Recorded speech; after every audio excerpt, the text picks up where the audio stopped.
Being human means being made in the image of God. It means being fallen and fallible on this side of Eden where we live. It means having incredible resilience. It means having incredible compassion. It means the ability to have a great deal of hope. It also means having the capacity for an indescribable evil, as I think that history amply proves. But it also means that we have an unbelievable potential for some of the most amazing acts of kindness and compassion that you can imagine. So that's what being human means. Welcome to the On Being Human podcast, where we believe transforming ourselves can positively transform society. Your host, Brandy Fleck, has the honor of exploring the human condition with real people who bravely share their personal stories of adversity, healing, joy, and more. If you're seeking empowerment, strength, and inspiration, listen in to engage and explore tough topics that help us humanize one another, understand ourselves better, spread love, and connect.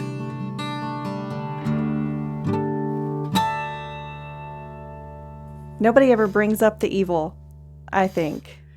Yeah, well, sometimes you have to stare the evil right in the face if you want to deal with reality. Welcome back this week to the On Being Human podcast. I'm your host, Brandy Fleck. If you're just tuning in for the first time, hello. We recommend giving episodes 1 and 36 a listen to get a feel for the range of topics on the show. If you're a regular, that is so awesome. Thanks for listening. Our guest today, Mike Hutchinson, affectionately known as Hutch, is a student of Christian Reformed theology and host of the True Presbyterian podcast. He lives in Chattanooga, Tennessee with his wife by way of South Carolina. He's been through seminary and is studying to become ordained later this year. This is part 1 of a 2-part series with Hutch, where he really dives deep to explore what faith is from different perspectives, including that of the theologian, the pastor, the secularist, and himself personally. In part 1, we focus on a historical and scholarly foundation, and in part 2, we get more personal and introspective. Overall, we explore what faith is, how it can be elusive at times, how to have it, why it's important, and how it shapes the human condition and society.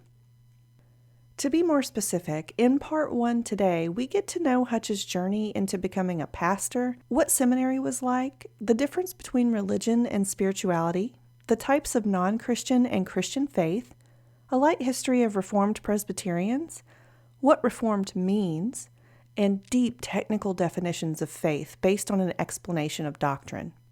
We wrap up part 1 with Hutch making the argument that you can't make a distinction between secularity and spirituality, and I cannot wait to hear what you guys think about it. From this episode, you'll learn that defining terms and having the context of history is really important in understanding faith from a Christian theological perspective. Underneath the scholarly discussion, you'll learn that we have a primary purpose in life, according to Christian doctrine and through Hutch's example. And in the show notes, you'll get an impressive list of reading if you wish to study further. Today's material is very information heavy, so definitely be sure to go to the show notes to find all of the things that Hutch mentions to support his points. And those are at onbeinghumanpodcast.com/episodes/051. Somewhat related, you guys should know that last week we had on a guest who talked about escaping spiritual abuse. So you might be interested in hearing her story. She sustained it for the first 30 years of her life, and that's episode 50. So go check that out too. Subscribe to the On Being Human podcast on Apple Podcasts and Spotify. Head over to onbeinghumanpodcast.com and grab our free love mantra. Just a quick reminder, be on the lookout for the Indie Podcast Roundup coming at the end of June and an educational blog series starting in July.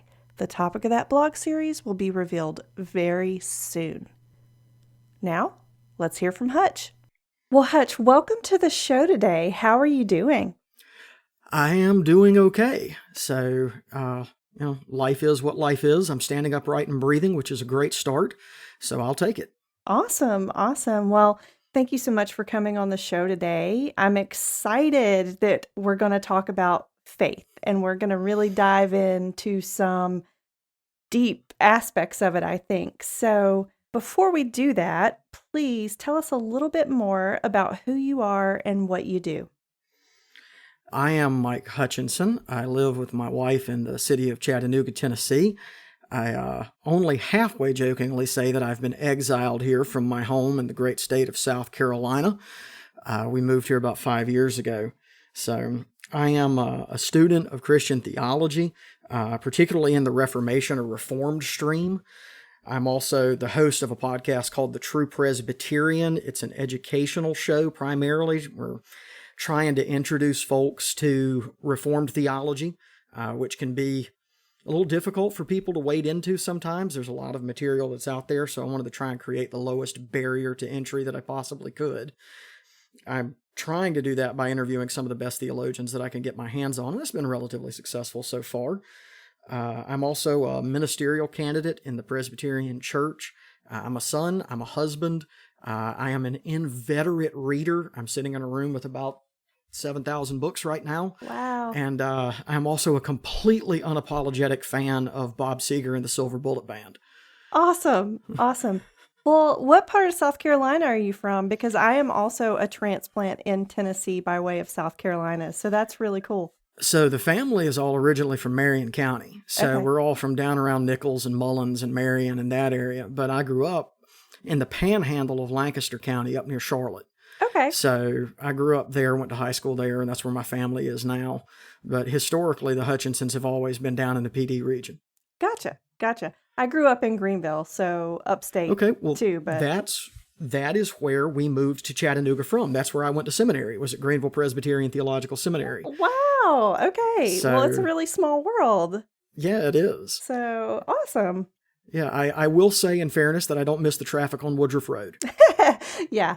Yeah, for sure. Well, I'm really excited to have you here today because throughout the course of this show, many people have stated that faith is a huge source of strength for them when they're struggling, and especially when they're going through trauma. So we're definitely going to explore faith from several different angles, but let's just get to know you a little bit more. How did you decide to become a pastor, and how does theology and personal faith tie into that decision for you? Okay, well, on the pastor side of things, I'll tell a little story that's kind of historic. Doesn't necessarily connect directly to my life, although it does tangentially in some ways. So when John Calvin has to flee France early on in the Reformation, when he first comes to Reformed convictions, he winds up passing through the city of Geneva in Switzerland. He's not intending to stay there for more than a single night. He's on his way to Strasbourg. But there's this wild, red-headed maniac of a reformer that's in the city of Geneva. The guy's name is William Farel. And he hears that this young, brilliant, very capable scholar named John Calvin is staying in the city. Now, Calvin's 22 years old. He's written a major work of theology already. And so Farel goes to see him where he's staying and tries to convince him to stay in Geneva and help him with his work of reformation. And Calvin refuses. So I don't want to be here. This isn't what I'm after. I just want to, be in my study with my books and write and do that sort of thing and go on to the city of Strasbourg. And Farel's response was, "May God curse both you and your studies if you do not join me in the work God has for you." And so the joke in the Reformed world is that we call that being Farelized. And so I kind of felt like I got Farelized into this job. Okay. So I got out of the Army and moved back home. I was hanging out at a coffee shop in Pineville, North Carolina called The Well. Little did I know at the time that it was actually the Well of Hope Lutheran Church. So they were renting this building and decided that since we're paying the inordinate amount of money that we're paying for rent, we might as well, use it more than 3 hours a week. So they turned it into a coffee shop 6 nights a week, and the church met there for worship on Sunday. Okay. And so I got to be really good friends with the guy that was the pastor there. And there was a lot of stuff that had gone on in my life kind of leading up to that point. But eventually he and I were having a conversation, and I asked him, like, so what's the deal with this Jesus guy, right? Like, I mean, what matters? Is it the person, or is it the words, or is it the works? Like, how does that all work? And he encouraged me to go back and read the New Testament with new eyes. And so that's what I did. And if I had to point to a moment where my life really was extraordinarily altered, it would be when I was reading the book of Romans, when I got to Romans chapter 2, verse 4, where it says it's the kindness of God that's meant to lead you to repentance, which for a guy that came out of a pretty hardcore, independent, fundamental, holy rolling, pew jumping Baptist background, that was kind of a shocking text. You know, the idea that it was God's kindness that was meant to lead me to repentance was really shocking. Mm-hmm. And so if I had to point to kind of a moment in time where I'd say, you know, yeah, that's when I became a Christian. That's when the heart of stone was removed and the heart of flesh was given by God. That was probably it. And I was hooked. So at that point, really from that point forward, it was nonstop study and trying to understand theology for me. And the folks at the church identified some gifts in me that they saw that I was capable at teaching and studying and even at preaching, because I got the opportunity to do that some. And they kind of feralized me. You know, I was getting this constant, you really need to go to seminary. And I was like, yeah, but I really don't want to go to seminary. This is not what I really want to do. I mean, like, and part of that is that, and again, I say this somewhat tongue in cheek, but only somewhat, is that, I always said that I had read the New Testament, and, the Pharisees were paid religious professionals effectively. And it was paid religious professionals that killed Jesus. And so I wasn't real interested in being a paid religious professional. But I was working in the restaurant business, and I was successful at that. I was good at it, and I was making good money at it. But over time, what happened was that I realized that I was only happy when I was preaching, and that the work in the restaurant was nice. Don't get me wrong, and I appreciated the paycheck that it offered, but it didn't make me happy. But preaching did. And so we talk about the difference between an external and an internal call to pastoral ministry. And so, the man who's called to work as a pastor needs to have a real deep sense of his own internal call to this work. And then the church as well needs to be able to speak from outside and say, yes, we believe that this person is called and capable and has the gifts necessary. And so for me, it was kind of backwards. The external call happened first, where the church saw these sort of gifts in me. And then I realized, yeah, there was a sense of internal call there as well. But one of the things that really changed whether or not to go to seminary for me was reading a book by a guy named John Piper that was titled Brothers, We Are Not Professionals.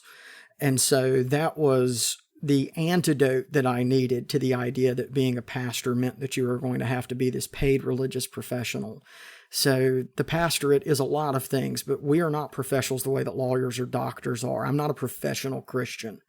And that's a really different way kind of approaching things. So that was the real turning point. That, and I just met my now wife and was thinking about going to seminary, and I realized two things. One, I was looking at going to seminary in Minneapolis, and there was just no way I was moving back north of the Mason-Dixon line. I'd lived in upstate New York. I was stationed there when I was in the Army, and it was god-awful, and there was no way I was going back. And so I was like, all right, I can't do this. I can't go back to that cold.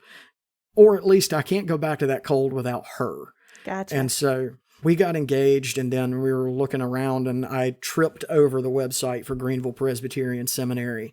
And I had come to Presbyterian and Reformed convictions already.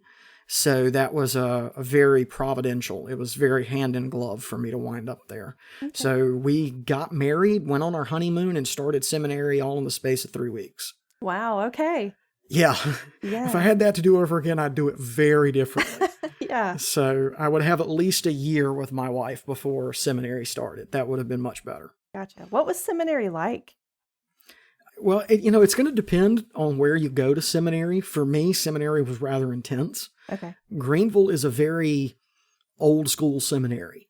And I mean that in the technical sense and in kind of a metaphorical sense. So there is a controversy in Presbyterian history back in 1837 called the Old School, New School division. And Greenville Seminary is on the old school side of that. But it's also old school in the sense that it's the sort of education that you would have gotten 200 years ago. Okay. So a lot of seminaries now don't require the biblical languages.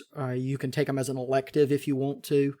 Where I went, most seminary programs are 3 years. At Greenville, it's 4 because we do a propedeutic or a foundations year, because one of the things that's happened in the last 50 years is you've got guys that are coming into seminary. They did their undergraduate degree in the sciences or engineering rather than in the arts. And so they need that first year to learn things like logic and rhetoric. And then we had to do 3 years of Hebrew, 3 years of Greek. I also took theological German as well as Latin. I have to do all of the classes on systematic theology, Old Testament, New Testament, history of redemption, church history. The program at Greenville is 122 credit hours. And so it's an intense program. Gotcha. But on the flip side of that, you get really good at the languages. You either sink or swim. Yeah. By the end of your 3rd year, you ought to be able to sit down with the Greek New Testament and just go. Awesome.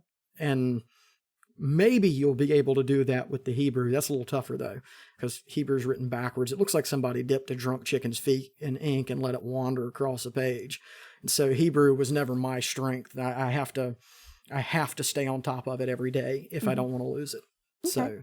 But seminary was intense, but it's a great education. It sounds intense. So right now our listeners can know you have a strong theological background. Well, I hope so. I don't know. They might disagree. All right. Well, let's create a foundation of understanding before we dig into the big topic, because we have a range of spiritual and religious beliefs among our listeners of this show. So to you, what is the difference between religion and spirituality, and do the two have to be mutually exclusive? That's a very actually insightful question. So the answer to that is really going to depend on whether or not you have a hard definition or a soft definition of either term. So whether you have a hard or soft definition of religion, or whether you have a hard or soft definition of spirituality. In the U.S., what's happened in the last 25 or 30 years is we've seen the rise of what are called the nuns. And so when various studies are done on the state of religion in the United States, these are people that are describing themselves as either having no particular religious affiliation, or they will describe themselves as being spiritual but not religious. And that's a really, really broad category of people. And so for the folks specifically that call themselves spiritual but not religious, usually what's meant by that is that the elements of a religious worldview are present in a significant way, but they don't have the attachment to a sort of institutional structure. And so the other piece of that puzzle is some work that was done by a sociologist named Christian Smith in 2006, or he talks about moralistic therapeutic deism as the new civil religion in the United States. And I think he's on to something there. And so if you were to ask the man on the street, let's say, or to be fair, his study started with Christian young people. And so this is not something that exists simply outside the church. It exists within the church too, and that's actually a problem for us. Oh. And so the idea behind moralistic therapeutic deism, there are really kind of 5 central things. One is God exists and watches over humanity. Second, God wants people to be good and he wants people to be nice. Third would be that, the goal of life is to feel good and to be happy. Fourth would be that, God doesn't really need to be called on, you might say, or God doesn't need to be dealt with or interacted with in any sort of way unless you have a problem. And then, that's when you need to have some sort of interaction with the divine. And the fifth point of moralistic therapeutic deism is that, good people go to heaven. So nobody goes to hell except for maybe, Adolf Hitler, Joseph Stalin, and your crazy ex-boyfriend.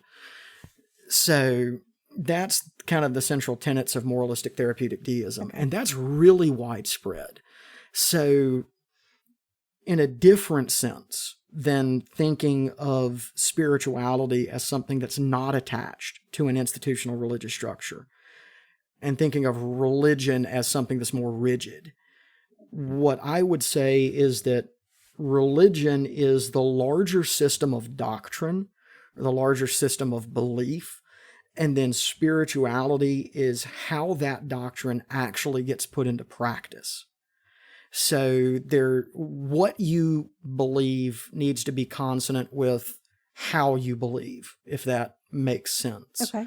So I would say that, do they have to be mutually exclusive? No, but that's also really going to depend on how you're defining your terms from the outset. And so they don't have to be mutually exclusive, but very often they are. Okay. Thank you for that, because I was just really curious about what you were going to say there, and that was really helpful. As you have mentioned, we are coming from a Christian, specifically a Reformed Presbyterian perspective. Yes. But do you have to be a Christian to have faith? So I imagine your listeners are going to get really tired of hearing me say this throughout this interview, but it's all going to depend on what you mean by faith. So defining terms is super important. Okay. My answer would be yes and no. No, you don't need to be a Christian to have faith in the most general sense of the word. So faith in that sense would be something like a conviction based on reliable testimony and including trust.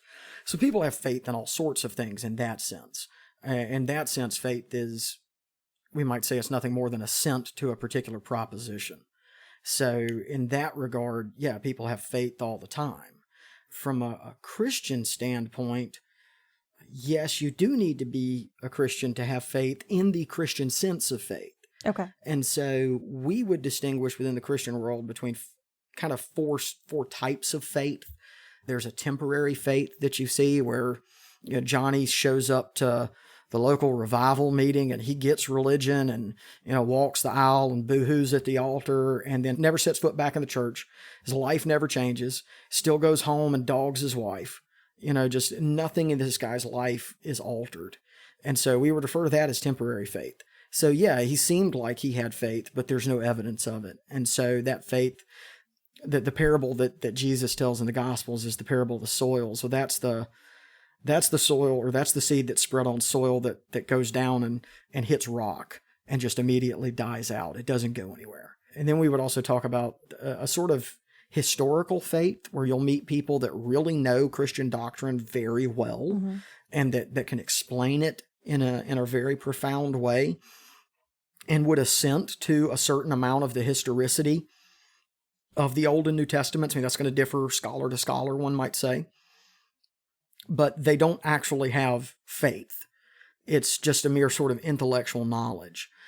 And then there's saving faith. And that's what we usually talk about when we're talking about faith in Christianity. So the answer to your question is yes and no. Okay. So sure, you can have faith without being a Christian. But when we're talking about faith in a narrowly Christian sense, no. Okay. Or the faith that you have might be temporary or historical or that sort of thing. Okay. So that's a needle that has to be threaded. Okay. And real quick, can you explain to us what a Reformed Presbyterian is? Sure. Okay. So there are kind of two pieces to that puzzle. The first piece is that there is a denomination that are the Reformed Presbyterians. You'll find them in Scotland and in Ireland and here in the U.S. and some other places. Mm-hmm. So here it's the Reformed Presbyterian Church of North America. They are descended from a group of Presbyterians in Scotland in the 17th century that were called the Covenanters. Okay. And they're a very interesting group of people. I have a great deal in common with them. I share a lot of their convictions. They come from a very, very unique time in history. So if your listeners are interested in reading about a particular period of church history, I'd recommend you read up on the Covenanters, because there was a time during their existence that was known as the Killing Times. Okay. Where over 15,000 Covenanters were killed in the space of a very short period of time. Okay. During the wars of religion in Scotland, when the English nation was trying to enforce episcopacy on the Church of Scotland, and they refused. Uh-huh. They just weren't having it. Yeah. And so having a Bible and a copy of the Psalms for singing in your home at that point in time was enough for the British troops to just kill you. So that was the Killing Times. Okay. More often, and when I speak of this, where my convictions are is that I would say that I am Reformed and Presbyterian. And so there are two pieces of that that kind of go together. So Reformed would refer to a particular body of doctrine that was developed in the Reformation period that traces itself back to guys like Martin Butzer and Heinrich Bullinger and John Calvin and Ulrich Zwingli. It's distinct from the Lutheran Reformation that begins in 1517. On the European continent, you will find these referred to specifically as Reformed churches. So if you're in Germany, you'll see it's the Evangelisch Reformierte Kirche. If you're in the Netherlands, it's the Hervormd Kerk, or it's the Herreformeerde Gemeenten. And so that same body of doctrine is going to be brought to Scotland by a man named John Knox, who most of your listeners will probably be familiar with. Yeah. And so doctrinally, he didn't have major differences with Bullinger or Zwingli or Calvin or Butzer. But when it lands in Scotland, that movement gets called Presbyterianism based on the form of church government. And so we share the same body of doctrine with our continental brothers. We share the same form of church government with our continental brothers. But for some reason historically that I cannot figure out for the life of me, we're called Reformed on the European continent, and we're called Presbyterians in Scotland. Okay. And so when I say I am Reformed and Presbyterian, what I mean is that I subscribe, or would sign my name, we might say, to the Westminster Confession of Faith and the larger and shorter catechisms that were produced in 1647. Okay. And I don't simply embrace those as the confession of my church, that it's, my church's confession of faith. I embrace those very much as my confession of faith. And that's what I believe. Okay. And so that's the beautiful thing about being Presbyterian. When people ask you, well, what do you believe? You've got a book. You can just hand right to them. Okay. So, you don't have to show up and wonder, well, what do these people believe? Or you don't have to go chase down Pastor Johnny and find out what Pastor Johnny believes. We've got a written summary of our doctrine that you can go and look at. Okay. Yeah, so I am Reformed in doctrine, Presbyterian in church government. Okay. Well, now let's dive into the faith part. All right. It's always been hard for me to describe faith because it seems so intangible. So how do you define or describe faith? And I know you said definitions are important. So here's your chance. Right. Okay. So this answer is going to take a second because I've got to lay a certain amount of groundwork. Okay. So for your listeners, hang with me. I promise I'm going to get there. It's going to take me a minute though. Okay. So I just mentioned the Westminster Standards. That's the Westminster Confession of Faith and the larger and shorter catechism. When the Westminster Shorter Catechism begins, a catechism is nothing more than a series of questions and answers that are used to instruct people in the faith. And so the opening question of the Westminster Shorter Catechism might be one of the most famous in history. It's, what is the chief end of man? And some of your listeners will have encountered that maybe in reading Henry David Thoreau or some others. But the answer to the question is that man's chief end is to glorify God and enjoy Him forever.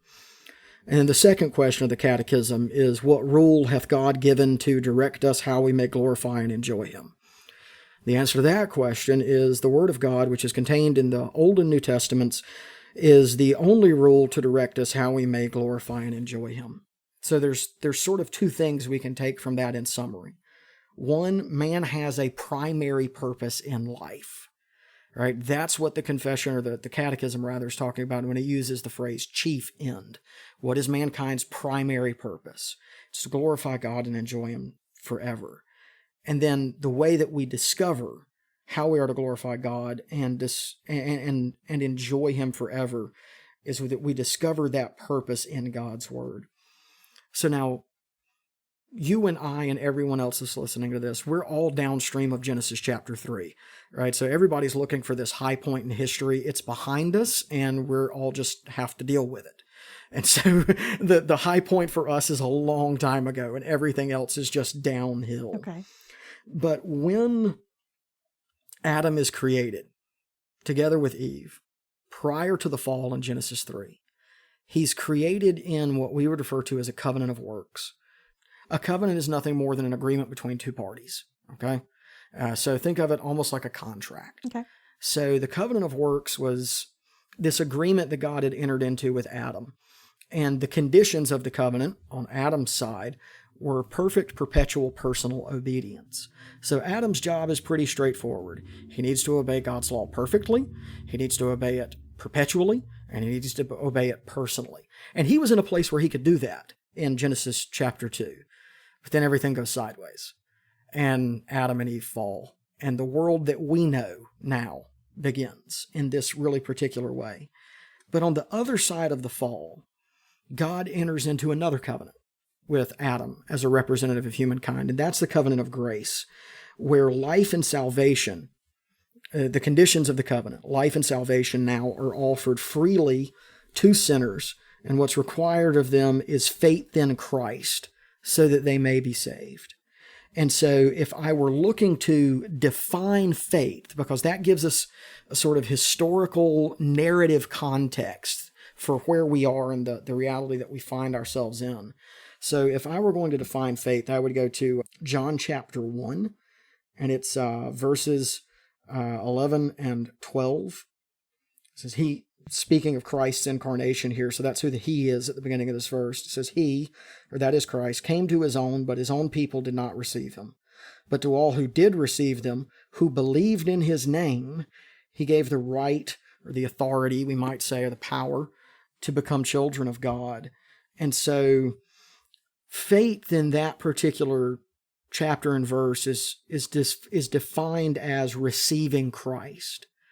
And so within Christian theology, within the narrow bounds that are defined by that, I would say that faith is an act of the soul by which it receives God as our highest good, and it receives Christ as the only mediator between God and humanity.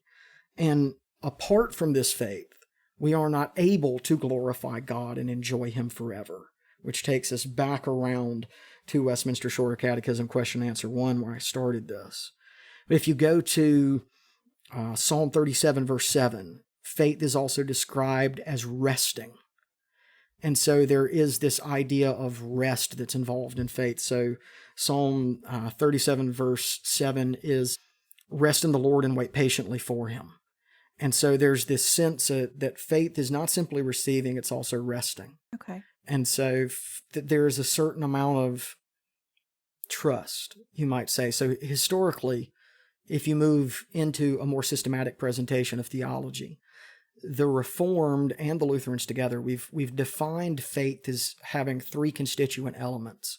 Notitia, which is knowledge. Okay. So you have to know something in order to have faith in it. So it makes no sense to say, I have faith that the electricity is going to come on if you don't know what electricity is. Right, right. And then there's assensus, which would be assent, meaning not just that I believe this, but I agree that these things are true. And then there is fiducia, which is faith or resting. And so they'd be like, I have faith that this chair is going to hold me up. And the reason that you know that is because my rear end is resting in it right now. Okay. So that makes sense. Yeah, so those are sort of the pieces of the puzzle. So when I talk about faith from a narrowly Christian standpoint, that's what I'm talking about. Okay. The word surrender sort of comes to mind for me. Do you think that's synonymous with resting? That is certainly an aspect of it. Okay. I mean, we could be here for a couple of hours talking about all of the aspects that come together in faith. Surrender is certainly part of it. Okay. I think that would go to, that would definitely go to fiducia. That would go to resting, because it's a recognition that there's some things that are just beyond our power. Mm-hmm. So if any of your listeners are members of Alcoholics Anonymous, and no, please don't out yourselves. Please stay anonymous. Don't violate the rules. One of the things that they will talk about is that they cannot overcome this issue apart from the help of the God of their understanding. Mm-hmm. And so there is a certain surrender, you might say, that's involved there, because it's a surrender of the reality that I understand that I can't fix this. Right. And so that is part and parcel of faith. Okay. So now I guess this might be a little complex, and I'm not sure if we already covered some of this, but is there a difference in the definition or concept of faith depending on whether humanity is coming from a theological perspective, a pastor's perspective, or from a personal experience, whether spiritual or secular, and do all these perspectives just connect? Yeah, another insightful and difficult question. So again, just kind of bear with me. Okay.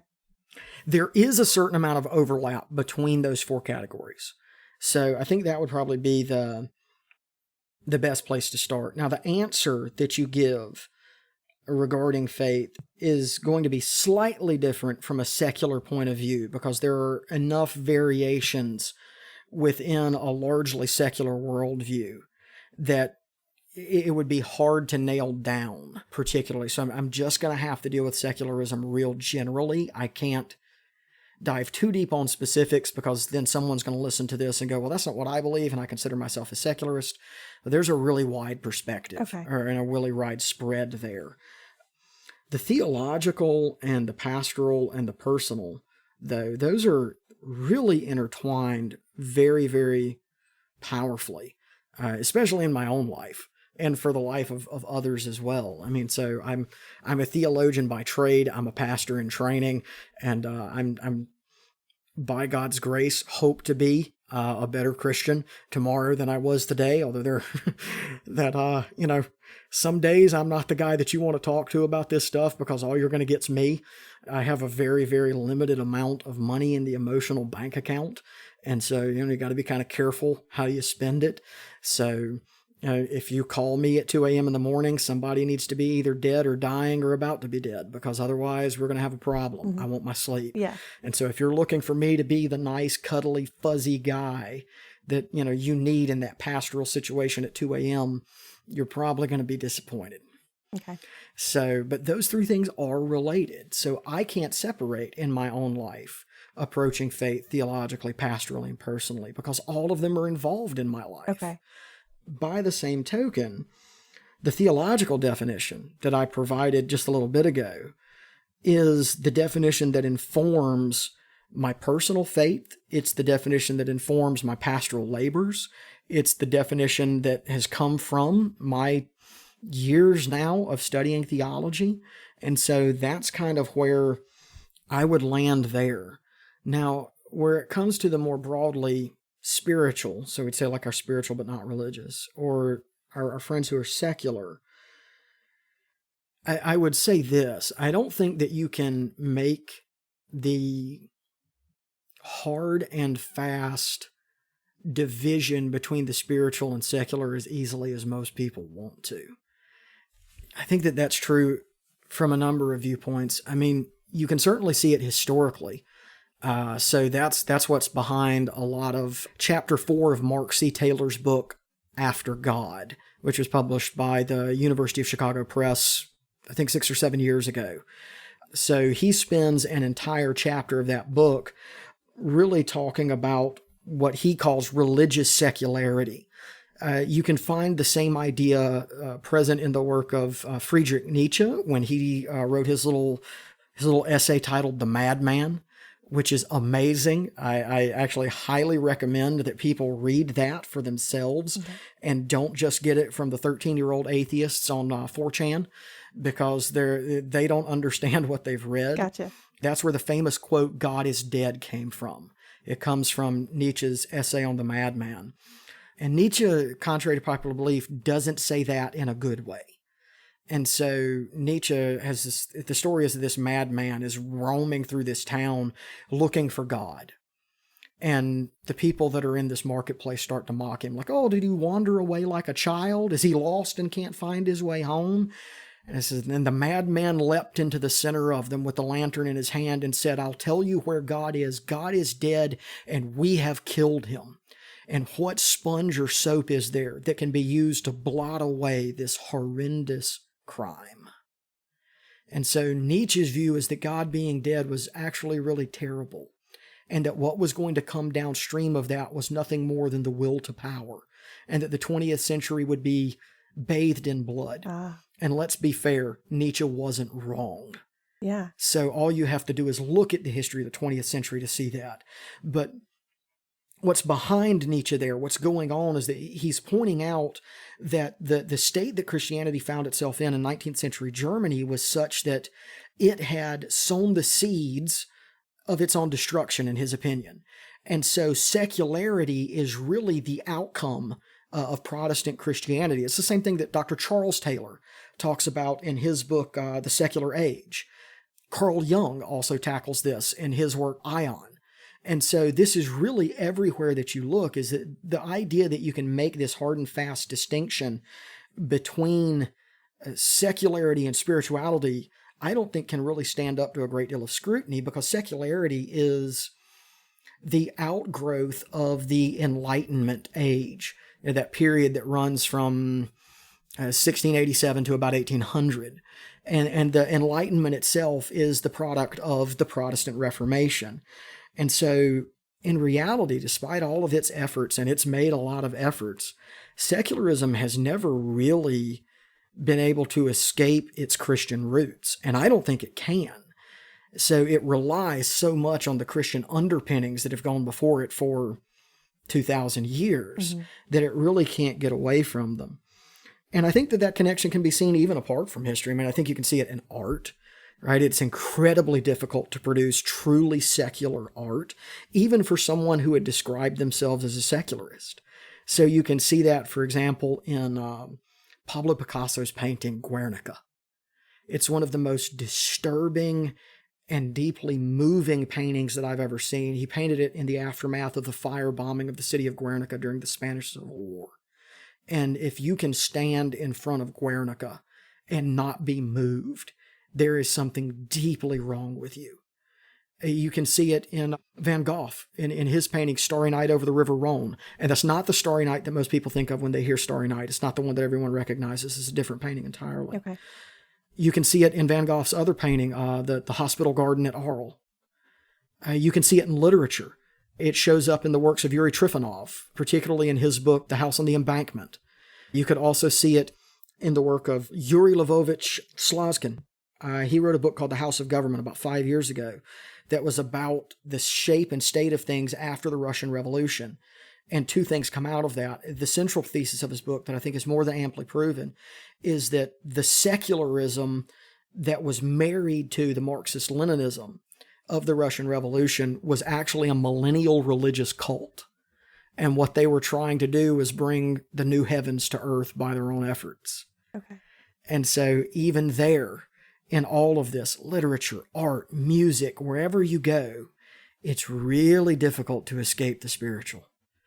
You can't get away from it. It's always there, and it's always lurking in the background. Okay. That's my answer. Guys, this episode was jam-packed with information on faith. Remember to come back next week to finish out this 2-part series on faith with Hutch.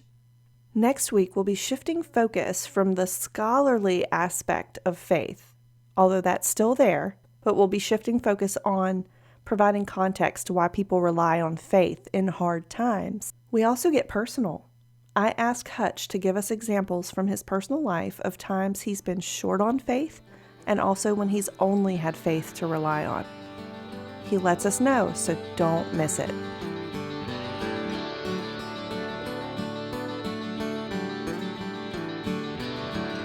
So there you have it. I hope you enjoyed this episode. Tune in weekly at onbeinghumanpodcast.com for more soul-exposing explorations of what it means to be human. Until next week, love to you all.